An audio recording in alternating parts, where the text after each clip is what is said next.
दोस्तों, एक बार फिर से स्वागत है आपका आरंभ स्टडी पॉइंट में। आज हम पढ़ेंगे क्लास साइंस 7 का यह 18वां अध्याय है और ये लास्ट अध्याय 7 क्लास का है साइंस का। तो चलिए शुरू करते हैं। नाम है अपशिष्ट जल की कहानी। तो अपशिष्ट जल की क्या-क्या कहानी है, इसके जो आप क्या-क्या हो रहा है हमारे समाज में, हमारे देश में, इसके बारे में यहाँ पर दिया गया है। जो अपशिष्ट जल है उसका हम क्या कर रहे हैं, जो गंदा जल है उसका उपयोग हम कर रहे हैं कि नहीं कर रहे हैं, करना चाहिए या नहीं करना चाहिए, इसके बारे में इस कहानी में जो है इसमें आपको पढ़ाया गया है, इसमें ये जानकारी दी गई है। तो चलिए शुरू करते हैं। लिखा गया कि हम सभी अपने घरों में जल का उपयोग करते हैं और उसे गंदा या दूषित करते हैं। दूषित, क्या आपको आश्चर्य हुआ? झाग से भरपूर तेल मिश्रित काले भूरे रंग का जल जो सिंक, शौचालय, लॉन्ड्री आदि से नलियों से में जाता है, उसी को हम कहते हैं, वह अपशिष्ट जल कहलाता है। लॉन्ड्री से जो जल नालियों में चला जाता है उसको क्या बोलते हैं? अपशिष्ट जल बोलते हैं। इस प्रकार के कार्यों में प्रयुक्त जल में व्यर्थ नहीं जाने देना चाहिए। जो प्रयुक्त जल है उसको व्यर्थ जाना नहीं देना चाहिए। हमें ऐसे जल से दूषित पदार्थों को हटाकर उसे स्वच्छ बना लेना चाहिए। क्या आपने कभी ऐसा सोचा है कि अपशिष्ट जल कहाँ जाता है और इसका क्या होता है? तो चलिए इसके बारे में देखेंगे। तो जल हमारी जीवन रेखा, इसके बारे में पहले भी हम पढ़ चुके हैं। स्वच्छ जल मानवों की मूलभूत आवश्यकता है। आइए हम स्वच्छ जल के विभिन्न उपयोगों के बारे में विचार करते हैं। यहाँ कुछ खाली स्थान दिया गया है जो हमने स्वच्छ जल के उपयोग में एक उदाहरण यहाँ पर दिया गया है और उसके बारे आप दे सकते हैं। जैसे स्वच्छ जल का उपयोग आप जल के रूप पेयजल पीने के उपयोग में करते हैं, खाना बनाने के उपयोग में करते हैं, विष के में भी स्वच्छ जल का ही उपयोग आप कर देते हैं। बिस्किट फैक्ट्रियों में इसको उपयोग करते हैं, बहुत सारे कारखानों में इसका उपयोग किया जाता है। ये आप स्वच्छ जल का उपयोग जो है इस प्रकार आप कर लेते हैं और जो सिर्फ अपशिष्ट जल होता है उसको आप निकाल देते हैं। जो भी उसका उपयोग नहीं, पुनर्चक्रण नहीं इसमें किया जाता है, तो ये बहुत क्या है, दुर्भाग्य की बात है। इसका हम उपयोग करेंगे तो क्या होगा, जल की जो माँग है वो स्वच्छ जल और जो आप अपशिष्ट जल है उसकी गुणवत्ता को हम समझ के उसकी कार्य को हम समझेंगे और उसका पुनः काम करेंगे तो हम और आप जो होंगे जल की जो कमी है उसको दूर करने में 1 भी प्रतिशत अगर हम सहायता देते हैं तो क्या ये बहुत ही बड़ी बात है। इसी के बारे में यहाँ पर भी बताया गया है कि इसका हमें उपयोग करना चाहिए, इसका हम जो है यूज़ करें। देखिए, दुर्भाग्य से उपयोग के लिए उपयुक्त स्वच्छ जल सभी को उपलब्ध नहीं है।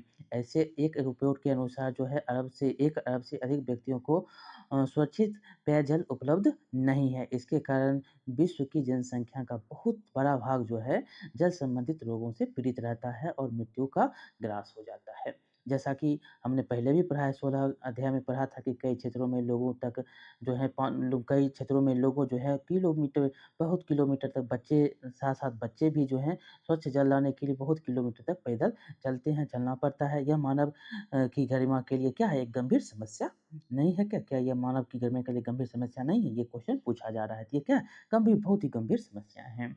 आपने 16 अध्याय में पढ़ा भी है कि जनसंख्या वृद्धि, प्रदूषण, औद्योगिक विकास, कुप्रबंधन और अन्य कारकों के कारण अवलंबन मतलब जो ताज़ा जल होता है, जल की आपूर्ति में बढ़ती कमी की बारे में पढ़ा था।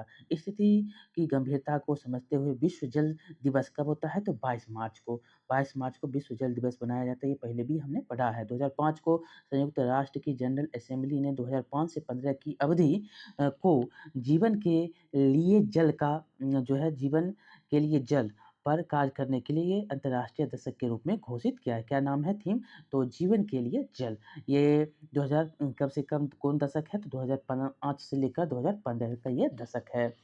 आगे है कि इस दशक में किए जाने वाले सभी प्रयासों का उद्देश्य इन व्यक्तियों की संख्या को घटाकर आधा करना है जिन्हें सुरक्षित पेयजल उपलब्ध नहीं है। ठीक, ऐसा देखने में आता है कि उस इस उद्देश्य की प्राप्ति के लिए काफ़ी प्रयास किए गए हैं, लेकिन अभी बहुत कुछ बाकी है।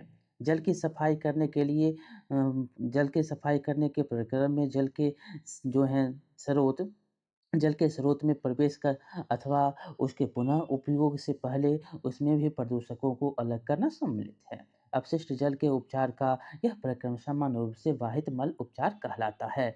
यह अनेक चरणों में होता है। देख सकते हैं ये क्या है? ये लोगो है अंतर्राष्ट्रीय दशक जो जीवन के लिए जल का ये लोगो है 2005 से 15।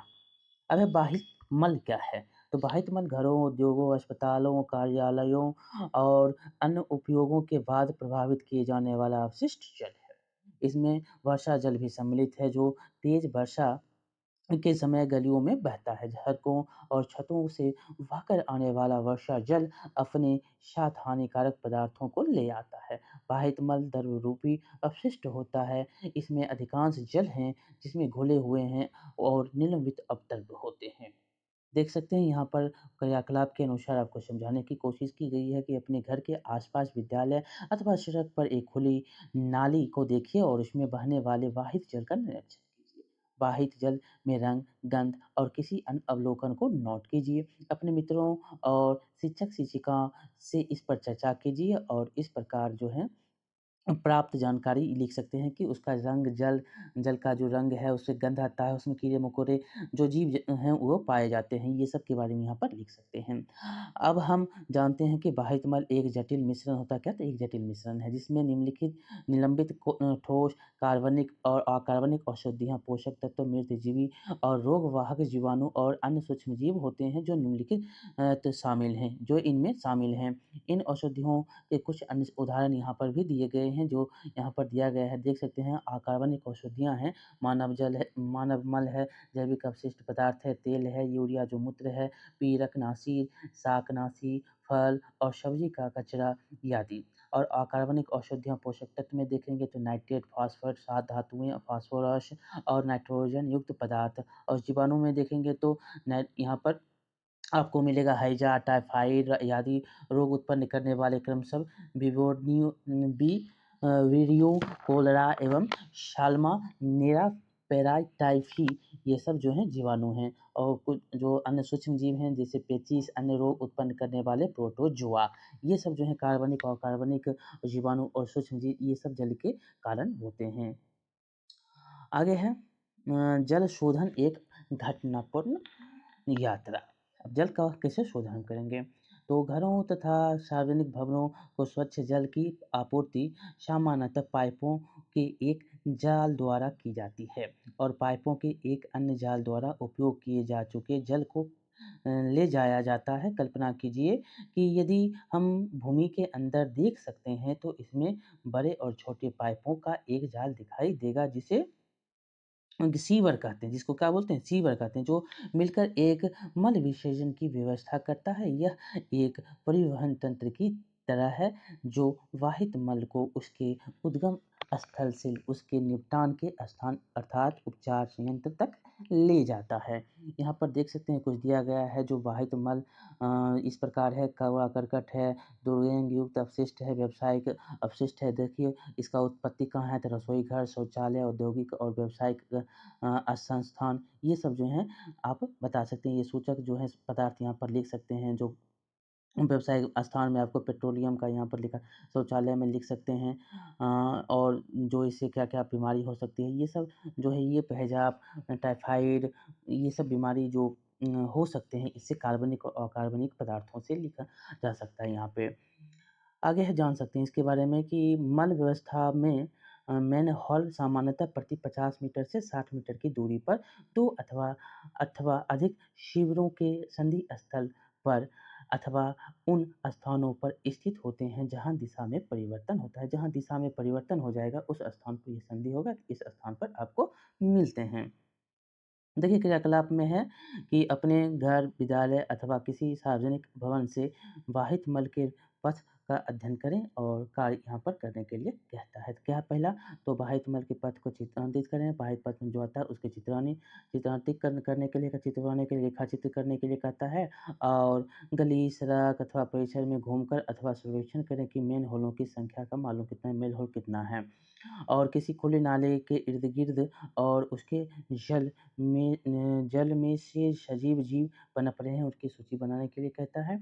यदि आपके घर के आस-पास मल जल की जो है निकास व्यवस्था तंत्र ना हो, तो यह मालूम कीजिए कि बाहित मल का निपटान प्रबंधन कैसे होता है। उसको जो है सेफ्टी से द्वारा निकाला जाता है, उसको कहीं और जाकर जो है निष्कासित कर दिया जाता है, ये बता सकते हैं। तो आगे यहाँ पर है कि आपको इन उन प्रक्रमों को समझने के लिए में आसानी होगी जो बाहित जल उपचार संयंत्र में संपादित होते हैं। देखिए क्रियाकलाप में दिया गया है कि इस प्रकार के क्रियाकलाप करने के लिए आप समूह विभाजित कर लें और प्रथम प्रेक्षण का यहाँ पर रिकॉर्ड करने के लिए कहता है। काँच के किसी बड़े जार को जो 3 बार 4 भाग तक पानी भर लीजिए और उसमें कुछ घास के तिनके अथवा संतरे के छिलके जिससे कार्बनिक अपशिष्ट थोड़ी मात्रा में अपमार्जक और स्याही अथवा किसी रंग की बूंदें मिला लें। जार में ढक्कन लगाकर उसे अच्छी तरह हिलाएं और मिश्रण को 2 दिन तक धूप में रहने दें। 2 दिन बाद मिश्रण को फिर से हिलाएं और इसकी अल्प मात्रा नमूने के तौर पर किसी प्रणाली में डालें। इस प्रणाली में उपचार से पहले नमूना 1 को चित्र में नामांकित कीजिए और मिश्रण की गंध कैसी है इसके बारे में यहाँ पर आप बता सकते हैं। कांच के जार में शेष मिश्रण के जल जीव शाला मतलब एक्वेरियम के वातृत्व के से कई घंटों तक वायु के बुलबुले गुजारे। वातृत्व को रात भर जुड़ा रहने दीजिए ताकि मिश्रण का कुछ घंटों तक वातंक हो सके। यदि आपके पास वातृत्व नहीं है तो यांत्रिक विलोलक अथवा मिक्सर का उपयोग करिए। आपको इसे अनेक बार विलोड़ित करना पड़ सकता है। अगले दिन जब वातन प्रक्रम कुछ घंटों तक हो जाए तो किसी अन्य प्रखनली में दूसरा नमूना डाल दीजिए। इसमें वातन के बाद नमूना 2 के जो है रूप में नामांकित कीजिए। तीसरा क्या करेंगे तो फ़िल्टर पत्र के एक टुकड़े को मोड़कर शंक्वाकार बना लीजिए। अब फ़िल्टर पत्र को स्वच्छ पानी से गीला कर दीजिए और फिर शंकु को कीप में लगा दीजिए। कीप को किसी स्टैंड पर जो है लगाइए, जो आपने पहले भी पढ़ा है। आगे आ गया कीप में पहले बालू, उसके ऊपर महीन बजरी और अंत में मध्यम साइज़ की बजरी की परतें बिछाइए। 3 जो है यहाँ पर परत होंगे। वास्तविक जो होगा फ़िल्टर यांत्रिक ये संयंत्र फ़िल्टर पत्र का उपयोग नहीं करते हैं, लेकिन बालू के फ़िल्टर की मोटाई कई मीटर होती है।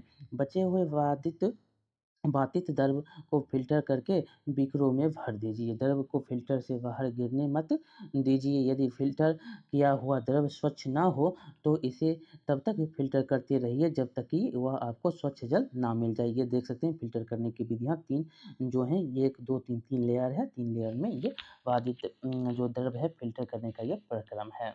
आगे है फ़िल्टरित जल के नमूने को तीसरी प्रणाली में डालिए और फ़िल्टरित जल नमूना 3 यहाँ पर लिखिएगा। चौथा क्या होगा, चौथा प्रश्नावली में फ़िल्टरित जल का एक अन्य नमूना लीजिए। इसमें क्लोरीन की गोली का एक टुकड़ा मिलाइए। इसे अच्छी तरह से मिलाइए जब तक कि स्वच्छ जल जो है जल स्वच्छ ना हो जाए। प्रश्नावली को क्लोरीनीकृत नमूना 4 के रूप में नामांकित कीजिए और सभी प्रश्नावलियों के नमूनों का ध्यानपूर्वक अवलोकन करिए। इन्हें चखिए मत, केवल उनकी गंध सूंघिए। जब अब निम्नलिखित प्रश्नों के उत्तर यहाँ पर दे सकते हैं क्या-क्या? तो वातन के बाद द्रव के रंग के रूप में आपको क्या परिवर्तन दिखाई देता है? उसका जो होता है रंग साफ दिखने लगता है। और क्या वातन से द्रव की गंध बदल जाती है? तो देखेंगे तो उसकी गंध भी बदलती आपको दिखेगी। बालों के फ़िल्टर द्वारा किस प्रकार अशुद्धियाँ दूर की जाती है? तो 3 परत के द्वारा इसको अशुद्धियाँ दूर करते हैं। क्या क्लोरीन में दूषित जल का रंग लुप्त हो जाता है? तो हाँ, लुप्त हो जाता है। क्या क्लोरीन की अपनी कोई गंध होती है? क्या अपशिष्ट जल की गंध से अधिक और रुचिकर होती है? इसकी गंध नहीं होती है। ठीक? अब देखिए अपशिष्ट जल उपचार संयंत्र। अपशिष्ट जल के उपचार में भौतिक, रासायनिक और जैविक प्रक्रम सम्मिलित होते हैं। जब जल को संदूषित करने वाले भौतिक, रासायनिक और जैविक द्रव्यों को पृथक करने में सहायता करते हैं। पहला क्या है? तो प्रथम करेंगे, सर्वप्रथम अपशिष्ट जल को ऊर्ध्वाधर लगी छड़ों से बने सलाखा छन्नी मतलब वार स्क्रीन से गुजारा जाता है और इससे अपशिष्ट जल में उपस्थित कपड़ों के टुकड़े, डंडियाँ, डिब्बे और प्लास्टिक के पैकेट, नैपकिन आदि जैसे बड़े साइज के संदूषक अलग हो जाते हैं। ये चित्र आप देख सकते हैं, सलाखा छन्ना है। दूसरा है अ, अब बाहित अपशिष्ट जल को ग्रिट और आलू अलग करके करने की टंकी में लाया जाता है। इस टंकी में अपशिष्ट जल को कम प्रवाह से छोड़ा जाता है, जिससे उसमें उपस्थित बालू, गिट्ट और कंकड़-पत्थर उसकी पेंदी में बैठ जाते हैं। ये गिट्ट और बालू पत्थर जो है यहाँ पर देख सकते हैं। तीसरा क्या है? तीसरा जो है वान वातित्र है। तो देखिए तीसरा है कि फिर जल को अब ऐसी बड़ी टंकी में ले जाया जाता है जिसका पेंदा मध्य भाग की ओर ढलान वाला होता है। जल को इस टंकी में कई घंटों तक रखा जाता है जिससे मल जैसे ठोस उस की तली के मध्य भाग में बैठ जाते हैं। इस औषधियों को खुरचकर बाहर निकाल दिया जाता है। यह आपक मतलब स्लज होता है और अपशिष्ट जल में तैरने वाले तेल और ग्रीस जैसे औषधियों को हटाने के लिए अपम चित्र स्कीमर का उपयोग किया जाता है। इस प्रकार साफ किया गया जल निम्नलिखित जल कहलाता है। उसके बाद देखिए यहाँ पर दिया गया है ये जल अपम चित्र है और आपक को एक पृथक टंकी में स्थानांतरित कर लिया जाता है जहाँ यह अवायवीय जलवायुओं द्वारा अपघटित हो जाता है। इस प्रक्रम में उत्पन्न होने वाले बायोगैस जैव गैस का उपयोग ईंधन के रूप में अथवा विद्युत उत्पादन के लिए किया जा सकता है। आगे है निर्मलीकृत जल में पंप द्वारा वायु को गुजारा जाता है जिससे उसमें वायवीय जीवाणुओं की वृद्धि होती है। ये जीवाणु निर्मलीकृत जल में अब भी बचे हुए मानव अपशिष्ट पदार्थों, खाद्य अपशिष्ट, साबुन और अन्य अवांछित पदार्थों का उपभोग कर लेते हैं। देखिए उसके बाद है वात ये देख सकते हैं क्या है वातित्र है और कई इसके बाद है कई घंटों के पश्चात जल में निर्मलित सूक्ष्मजीव टंकी की पेंदी में सक्रियत आपक के रूप में बैठ जाते हैं। अवशेष भाग में जल को निकाल दिया जाता है और सक्रियत आपक लगभग 97% जल है। जल को बालू बिछाकर बनाए शुष्कन तलों अथवा मशीनों द्वारा हटा दिया जाता है। शुष्क आपक का उपयोग खाद के रूप में किया जाता है जिससे कार्बनिक पदार्थ और पोषक तत्व पुनः मृदा में वापस चले जाते हैं। उपचारित जल में अल्प मात्रा में कार्बनिक पदार्थ और निलंबित तत्व होते हैं। इसे समुद्र, नदी अथवा भूमि में विसर्जित कर दिया जाता है। प्राकृतिक प्रक्रम इसे और अधिक स्वच्छ कर देते हैं। कभी-कभी जल को भी वितरण तंत्र में निर्मुक्त करने से पहले उसे क्लोरीन अथवा ओजोन जैसे रसायनों से रोगाणु रहित कर लेना आवश्यक होता है। उसके बाद देखिए यहाँ पर पूछ रहा है कि नदी में जल प्राकृतिक रूप से इन्हीं परिक्रमों द्वारा स्वच्छ हो जाता है जो बाहित जल उपचार संयंत्र में अपनाए जाने वाले परिक्रमों की जैसी ही होती हैं। क्या आप जानते हैं? यह सुझाव दिया गया है कि हमें वाहित मल संयंत्रों के चारों ओर यूकेलिप्टस के वृक्ष लगाने चाहिए। ये बहुत बार क्वेश्चन यहाँ से पूछे गए हैं। ये वृक्ष समस्त अतिरिक्त अपशिष्ट जल को अवशोषित कर लेते हैं और वायुमंडल में शुद्ध जो जल वाष्प होता है उसको निर्मुक्त कर देते हैं। आगे है जागरूक नागरिक बने। देखिए इसे कैसे हम बन सकते हैं तो अपशिष्ट पदार्थों को की उत्पत्ति मानव के प्राकृतिक एवं सामाजिक क्रियाकलापों का परिणाम है, परंतु हम अपशिष्ट पदार्थों की मात्रा तथा उनकी विविधता को सीमित अवश्य कर सकते हैं। प्रायः कूड़े कचरे से उठने वाले दुर्गंध से परेशानी का अनुभव करते हैं। खुली नालियों का दृश्य घृणित लगता है। वर्षा काल में स्थिति और भी भयावह हो जाती है जब नालियां उमड़ने लगती है और उनका कचरा सड़कों पर फैल जाता है। हमें कीचड़ से भरी सड़कों से अपना मार्ग ढूंढना पड़ता है। ये परिस्थितियाँ अत्यंत अस्वास्थ्यकर हो एवं रोगकर हो सकती है। सड़कों पर बिखरे कचरे और या अपशिष्ट पदार्थों पर रोगवाहक मच्छर, मक्खियाँ तथा अन्य कीट पनपने लगते हैं। एक जागरूक नागरिक के नाते आपका कर्तव्य है कि आप नगर पालिका तथा ग्राम पंचायत को इन विषम परिस्थितियों के बारे में आग्रह करें तथा उनसे यथोचित कदम उठाने के लिए आग्रह करें। यदि किसी घर से निकलने वाला बहित जल पास पड़ोस में गंदगी फैला रहा हो तो आप उनसे उनसे अन्य नागरिकों के स्वास्थ्य के प्रति संवेदनशील होने का निवेदन करें। देखिए, अपशिष्ट जल उपचार संयंत्र का बोझ मत बढ़ाइए। पहेली जानना चाहती है कि यह कैसे संभव होगा? तो ये आपस में जो है इसका सहायता करके और जो है कुछ मशीनीकरण करके इसकी जो है सहायता कर सकते हैं। ये हो सकता है। आगे है अच्छी गृह व्यवस्था बनाए रखने की प्रक्रिया। क्या है? तो अपशिष्ट पदार्थों और प्रदूषकों को उनके स्रोत पर ही कम करने अथवा हटा देने की एक विधि इस बात के प्रति सचेत कर रहना है कि आप नालियों में किस प्रकार के पदार्थ बहा रहे हैं। आगे कि खाना पकाने के तेल और वसाओं को नाली में नहीं बहाना चाहिए। इससे क्या होता है? तो ये पाइपों में कठोर पदार्थों की परत जमा कर उन्हें अवरुद्ध कर सकते हैं। खुली नाली में वसा मृदा के रंध्रों को बंद कर देती है, जिससे उनकी जल में फ़िल्टर करने की प्रभाविता कैसी होती है? कम हो जाती है। तेल और वसाओं को कूड़ेदान में ही फेंकें।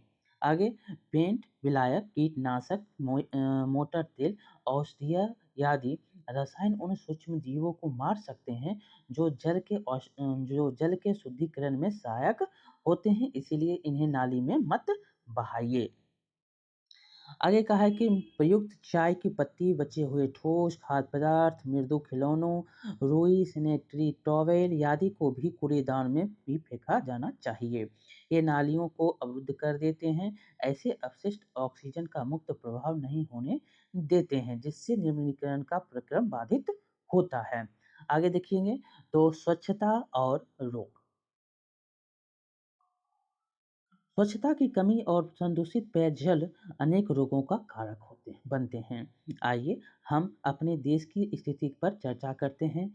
हमारी जनसंख्या का एक बड़ा भाग आज भी मल बेवन अव्यवस्था की सुविधाओं से वंचित है। ऐसे व्यक्ति मल विसर्जन के लिए कहाँ जाते हैं? हमारी जनसंख्या का बहुत बड़ा भाग खुले स्थानों, नदी के किनारों, रेल की पटरियों, खेतों और अनेक बार सीधे जल स्रोतों में ही मल त्याग करते हैं। अनु अनुपचारित मानव ये देख सकते हैं कैसे हमको यहाँ पर जो छन्ना से आप गिरा रहे हैं ये नहीं गिराना है, आपको डस्टबिन में डालना है। यहाँ पर दिखाया गया है कि सिंक में जो है यहाँ पर कचरे को ना डालें, इसको कहाँ रखें? तो डस्टबिन में। आगे है स्वास्थ्य संकट का एक कारक है इससे जल और मृदा का प्रदूषण हो सकता है। सतह पर उपलब्ध जल और भौम जल दोनों मानव मल से प्रदूषित हो जाते हैं। भौम जल कुओं, ट्यूबवेल, नलकूपों, झरनों और अनेक नदियों के लिए जल का स्रोत है, जैसा कि यहाँ पर अध्याय 16 में आपने भी पढ़ा था। अतः अनुपचारित मानव मल जल जनित रोगों का सबसे सुगम पथ बन जाता है। इसमें जो है हैजा, टाइफाइड, पोलियो, मेनिंजाइटिस, हेपेटाइटिस और पेचिश रोग जैसे रोग सम्मिलित हैं। बाहित मल निपटान की वैकल्पिक व्यवस्था क्या है? तो स्वच्छता की स्थिति सुधारने के लिए कम लागत के यथास्थान वाहित मल निपटान तंत्रों को बढ़ावा दिया जा सकता है।